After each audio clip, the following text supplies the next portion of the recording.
What's up, guys? We're doing One Stop Bids.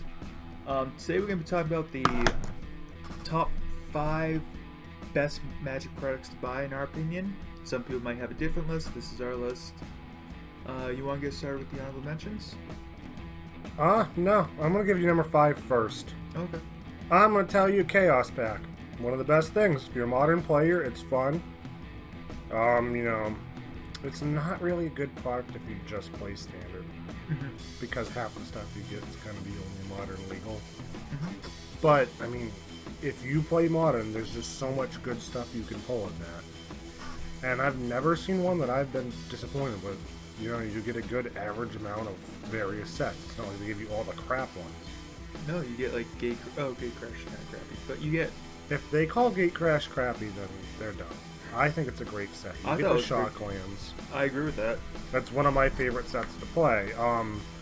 You get Cons, which has the fetch lands. A lot of people complain, oh, gross, I'm getting Journey to Nyx or Born of the Gods in it. You can get COD cards. Those were good. The duels in those sets were kind of subpar. But you got the gods. Exactly. You got a chance at Edeloin, who I think is one of the greatest red cards out there. I mean, you still have some decent pullability in that. And those are the things people complain about getting. Oh no, you get Battle for Zendikar maybe.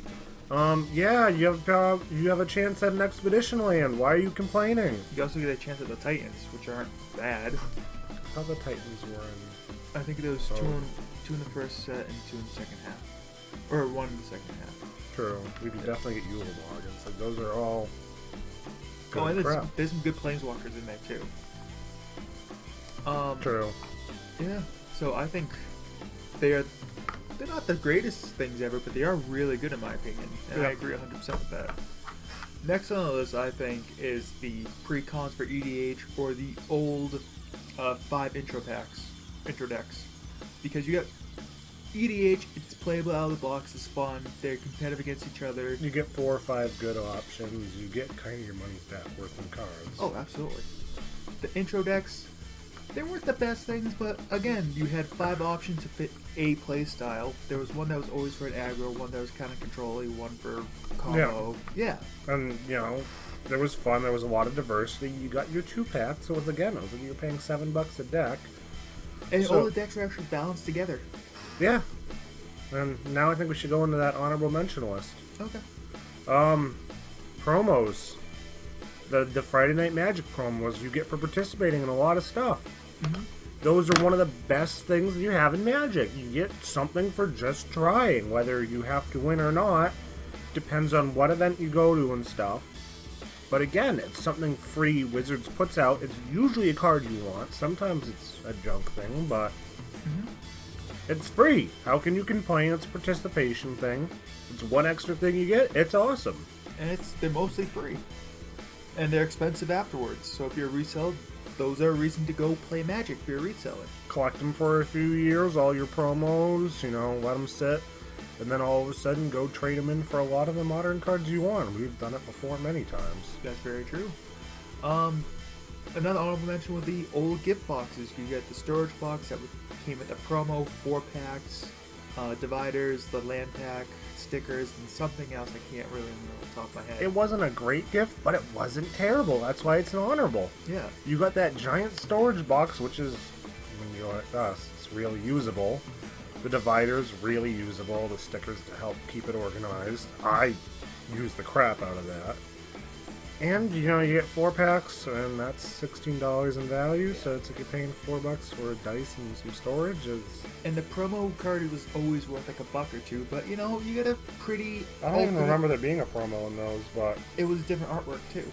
So it was kind of pretty, it was kind of fun, so I always thought that was cool. Yeah, it was definitely an honorable mention. It wasn't a good gift, it wasn't terrible. Let's get back on that list now. Okay. I did 4, so you did 3. Number 3, the event/challenger decks. You always got something competitive, get you right into Friday Night Magic, and you do decent. You're not guaranteed to win if you bought 2 of them. You'd have something really competitive. Yeah. Again, it was a good little shortcut into getting you in standard in case you haven't been buying the whole time. was a fast way to get you in, yeah. They weren't perfect. They were meant for beginners who were just coming into Friday Night Magic. They want to be semi-competitive. Maybe go win 1 week. Maybe get like 2-3, 1-3. I actually bought one of the Challenger decks. I bought the green-black, which is arguably the worst one out right now, says most people. And, you know, I did switch around a few things, but I got third at my last F&M. And I actually tied in second. It was just, I took the third because I usually end up getting in second. It was fun, right? Yeah, and it was, you know, it took very little switching for me to go and do that. And, yeah, there's just no reason. It's a shortcut to get you in. I'm not going to say you're going to beat the guy who spent forever tuning his deck and everything, but, you know, you really shouldn't. If you spent all that time and effort, you shouldn't expect a shortcut to get you there. Which I think would be better if they released them a little bit earlier, so you had a longer period with them. But at the same time, it makes sense to release them at the end so they can remake them in next year. Yeah, because they need to take time to make them, and then the production will be out faster last year because they had to get everything all zoned and blah, blah, blah. Yeah. Because they had the deck list released 2 months ago. So even then, if people were smart, they could have took what was going to be in the deck list and figured out how to have stuff directly to beat that. And it also brings down the price of some of those really, really high staples in Standard. Yeah, they made watered-down versions of some of the higher tier Standard decks, because, you know, it's not fun if you can go out and buy completely best deck out there. I mean, Chandra dropped 15-20% the first day they release. Yeah. The other red dude dropped close to 50% the first day it was released. Yeah, because I remember, like, Hazard was like a $20 thing, and he's like 12-ish now. Yeah. And Chandra was a $30 card, and, you know, a $30 deck, why go wrong getting that? She's like $20 right now. Yeah. Another great thing, debatably the best thing they have ever made, in my opinion, but they're really expensive and really hard to get, are the From the Vault or the premium decks.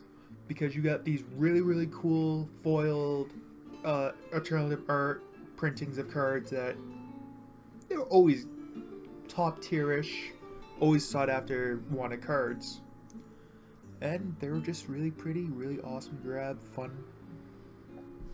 You know, they're a little expensive. They're not for the average, just casual player.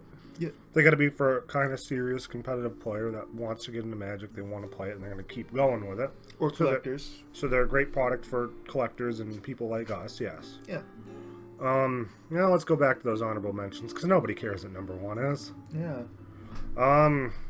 In my opinion, the best thing of the honorable mentions is the free welcome decks. Oh, yeah. They get so many new players, and I always go to those events, because again, you get a promo. Last time it was Land of War Elves. I don't know why that one saw so much play, and then it was a full artwork of the nice, new, cooler looking artwork Land of War Elf. Mm-hmm. But you get a free deck. You play with new players, you answer their questions, you learn. It's kind of a crap deck, but it gets new players in. You get your 2 junk rare cards that have reprinted 10 million times.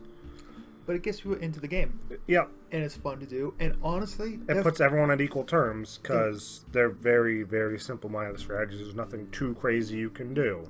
And they're really fun to play with against each other. Yeah. I have 5 or 6 of them laying around at my house for me and my girlfriend just to play games, and they're fun. Because she might actually stand a chance in beating them. Yeah, and she enjoys them too. Yep, that's why I like it. I like to go down there, answer the questions for new players, show them how to play, and I'm not beating them on turn 4 every time, and I'm going, oh, this game's intimidating.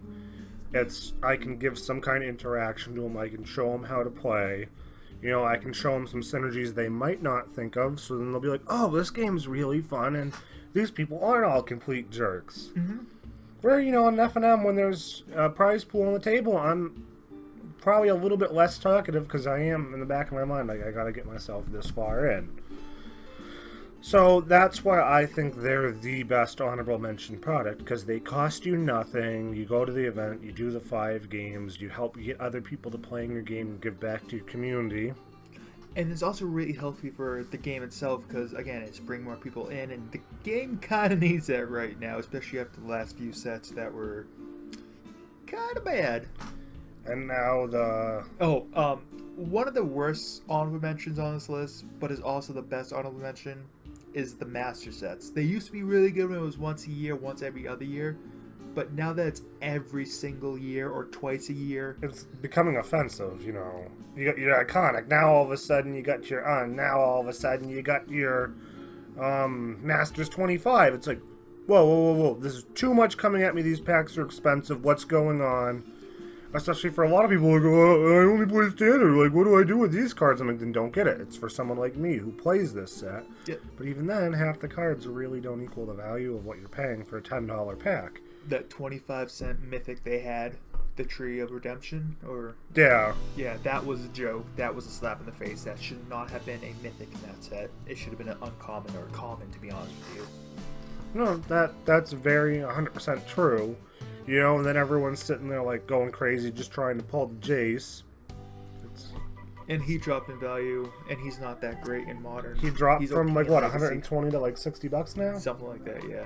So he dropped 50%, and like, I don't know, there was a time period when Jace was overpowered, he was broken. If you played him right, you weren't really going to lose. And Now he's just slow. Yeah, now he's an average card. Like, he's a little bit above average. I'll still give him that. Mm-hmm. I don't think he's $60 worth of great. I think $40 would be a good price range for him, in my opinion. Maybe a little bit cheaper, but $40 seems good. So I guess that's it for this video. Oh, no, it's not. We have one more. Nah, I don't care about that. You don't think so? Nah, I think they might. Okay. So our favorite things to buy, and if you look back on our channel, you can definitely tell what it is fat packs and bundles. Why? Because you have slightly better odds at pulling a mythic or a better card. And if you really look through too, we've got our best pulls in those. I've got my foil Rashami. I also believe I got a dual land in that box, and I got a $200 Mana Crypt. I pulled double planeswalkers out of those. I pulled triple mythics out of those. Not too often, but it happens. We've gotten Tomb out of those. Yep. I believe a long time ago, not on camera, I got my only other masterwork I've ever pulled out of one of those. Yep. You get also the land pack. Sometimes you get token pack. You get dice. You get that booklet, and that booklet is great. That booklet helps out a lot because it tells you what's in the set and what you want to buy. I put them all in a binder, so if there's ever a rules call, if somebody pulls out like a Russian or a Chinese call, I have that book I can flip through. I know exactly what that card does. Yep. No, it doesn't. No, it does not do that. Here's what the card says. If you had the English version, we can prove that. Yeah. There's so many reasons to get those. You also get the little box for storage. You get the other box that you can use as like a time. At the 42-ish they go for, they're a little high on the price. But if you're a smart shopper, you look around, Walmart has deals all the time. You can get them $35. You know, you're not going to get the newest set. You're going to get the second to newest or third to newest. But that's a good time to spring and buy. That's when we got the $200 Mana Crypt in Kaladesh. Yeah. The other thing is, look for flea markets. Look for vendors at, like, not store facilities that are into the Magic community. Buyers, traders, sellers. A lot of store owners actually go to flea markets to sell because people will think they're getting a better price to sell their cards to them, not knowing they own a store. Yeah. And then you go there, you grab as many cards as you can get the bundle box way cheaper, you know? Or just do what we did. Make good friends with a store owner who orders a large amount of bulk. He gets them at a lower price. He knows that we buy a lot of stuff from him. He gives us a little bit better price. You know, he doesn't give us his order price, but he makes a little bit of a profit off us, but at the same time... He gets bigger orders so we get bigger discounts so we can sell cheaper again. Yep. He's a great dude. And we save some money, he saves some money, it saves everyone money. That's what you need to do. Yeah. Even then, like, you know, if you're only going to open a moderate amount, try and figure out 4 or 5 more friends that are going to open a moderate amount of something. Go in and buy a big bulk bundle of all that stuff. Whether you're buying a whole booster box, save yourself money. Yeah, and if you want to do something fun with them, you can buy 2 and have 2 friends make a deck out of the 10 packs. And normally that's semi-playable at Friday Night Magic. It's not going to win every single game. It's probably equivalent to like an intro deck, but... I would actually like to see a bundle pack F&M. So would I. Like, that's actually a great idea. Guys, demand your stores to do a bundle pack sealed event. Because that sounds wicked fun. Yeah, like, I like sealed. I always feel like I'm just off a few things to making a good deck. Out of a bundle pack, I know I could pull that off. Oh, and definitely. Because sealed is definitely a format I've never done well at. And it's crazy because I do great at drafts. I'm the opposite. I'm better at sealed than I am at draft. I don't know why that is. I always get third in sealed, but I always get like fifth in draft. See, draft is something I always know I'm competitive in. I'm always in the top 3-ish. Yeah. But it's because I've done 10 billion drafts in my lifetime, because I honestly think drafts are the best format to play in.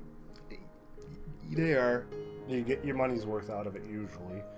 You see a bunch of stuff, And you get to pick grab out the what cards you just actually want. Yeah.